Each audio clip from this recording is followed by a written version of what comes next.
My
name is Caitlin O'Keefe. I'm the owner and roaster at Reading Roasters Coffee Company. I grew around the coffee business when I was younger. My dad opened up this business in 2004. I was a teenager, so I got to hang around it a lot.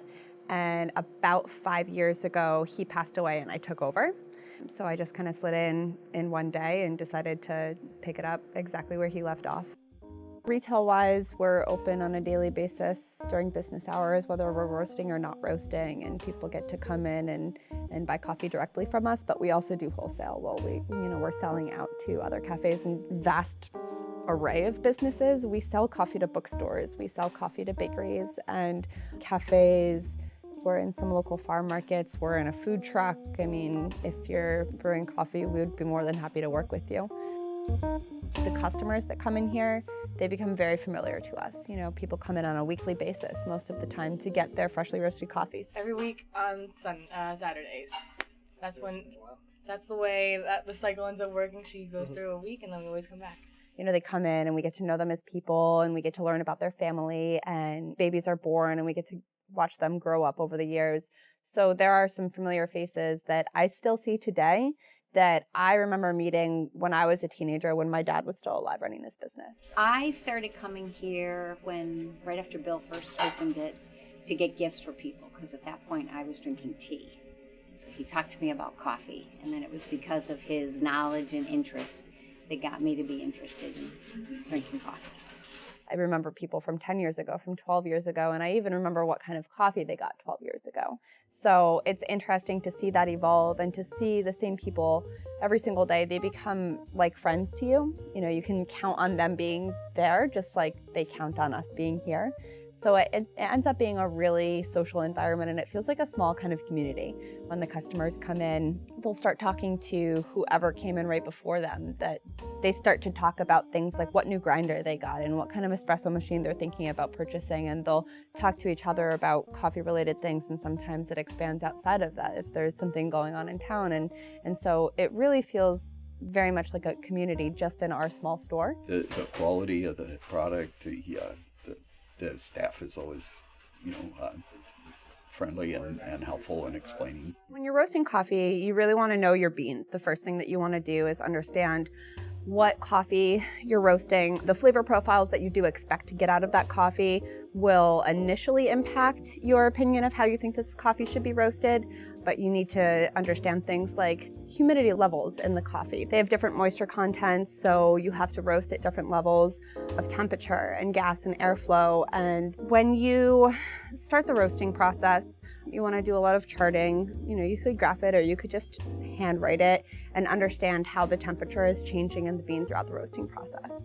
So when you bring the coffee up to a specific temperature and you decide to stop the roast, you dump the coffee out, and after it cools and rests, you do want to taste it and see if that's how you want it to turn out at the end. But you can adjust your roast profiles and change what you're doing. So you have to really have a good understanding of exactly what you're roasting and how you want it to come out. And then just try everything and see what's working and what's not working. And then rinse and repeat. Consistency is very challenging. It's an interesting process because we kind of have like 4 different types of customers. There are people that come in and they want something different every single time that they come in. So I have what I call just a rotating slot that's available for whatever really interesting coffee comes in. So I'll get just a bag of something and I'll roast that every single week until it's gone. And then we'll go ahead and we'll refill that with another new interesting coffee. And that rotating spot, we don't usually repeat that coffee. We'll get something that's really interesting. It's a micro lot. It has a really phenomenal, unique taste that might not be specifically for the average customer, but I do know that I have a group of people that are interested in that. Oh, I like trying different ones. Yeah, my wife seems to like the Indonesian coffees a lot. I like African, Central American, so we can, but we like them all. And that allows us to be creative too, to have something that's fun and exciting and unusual and bizarre even sometimes. And then we'll go ahead and we'll move on to another one. And sometimes it ends up being so good that I see if I can keep that on a regular basis. We'll get a bunch of coffee on contract and we'll bring that in from time to time. And then there are people that 12 years ago tried one specific single origin and they're just hooked on it, and that's the only thing that they get. I like experimenting. She's very set on her Guatemalan roast, but I like it because it's not too dark, but it's enough to give you enough like depth and flavor, and it gets me up in the morning at least. And then there are people that will get a little bit of coffee that is their regular go-to all the time, and then they'll also try something else on the side to try something new, but they like to have their reserve coffee. I'm definitely a sucker for mom and pop, and I always love when young people are entrepreneurs. When anybody comes into our store, if they're just getting into coffee for the first time, we'll always talk with them about what equipment they're interested in, what type of coffee they're interested in brewing, and give them tips and techniques in order to do so. So I would always like to have something in the future as far as education goes.